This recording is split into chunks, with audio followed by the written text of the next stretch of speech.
This is Google Translate. Today we are going to find out what Jesus is called in Arabic. Jesus, يسوع Jesus, يسوع. Then why do the Muslims call him Isa? Well, it is because the whole story of Islam unfolded in the land of Isa, which is Edom.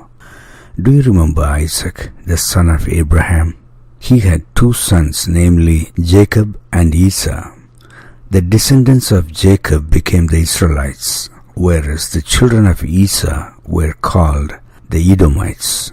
Even though these two groups were cousins, they were bitter enemies. It is because a descendant of Jacob beheaded Esau, the father of the nation of Edom, over a dispute for a burial spot at the cave of Machpelah. In spite of this division, God saw them as members of his friend Abraham's larger family, and he did miracles for both of them against their enemies. Then, in the 6th century BC, when the Babylonians entered Jerusalem and ravaged their city, God expected the Edomites to put aside their differences and stand together with their cousins and defeat the enemy. Instead, the Edomites helped the Babylonians and were rejoicing over the hardships their cousins were subjected to. God was angry. He cursed the Edomites through prophet Jeremiah.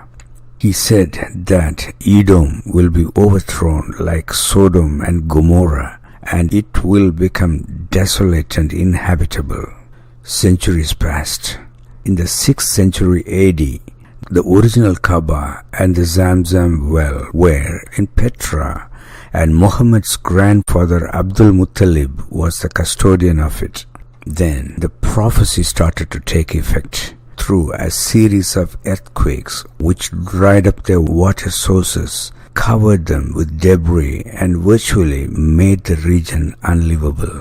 That's why Muttalib vowed to Allah to offer one of his sons as a sacrifice if he could find water in the Zamzam well.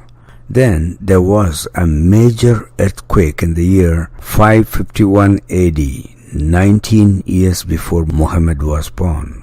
Some people of Petra moved north toward Israel. That's how Prophet Muhammad ended up living near the ruins of Sodom and Gomorrah, which lies near the southern end of the Dead Sea. The Holy Quran mentions of this in Surah 37, Ayah 133 to 138. Some of the people of Petra moved south to places like Tabuk.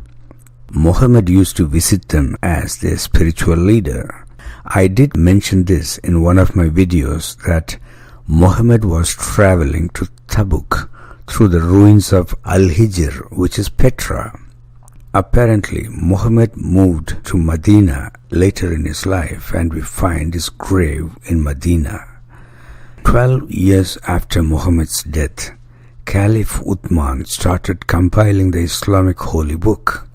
Meanwhile, the Jews and the Christians of Arabia used to question the many Islamic claims based on their holy books. Probably someone pointed out these curses on Edom to Uthman. So, to save the embarrassment, Uthman altered the story of Islam to make it appear like everything happened in Mecca. He also replaced the name of Jesus with Isa, after the father of Edomites. After all, there had been Christians living in Petra for centuries before Muhammad, and they didn't like them or their Yeshua. To add fuel to the fire, Muhammad also had vowed to get rid of the Christians and the Jews from the Arabian Peninsula. Oblivious to all this, our Muslim friends would tell you that they love Isa. I'm sure they do, but it has nothing to do with loving Jesus. Thanks for watching.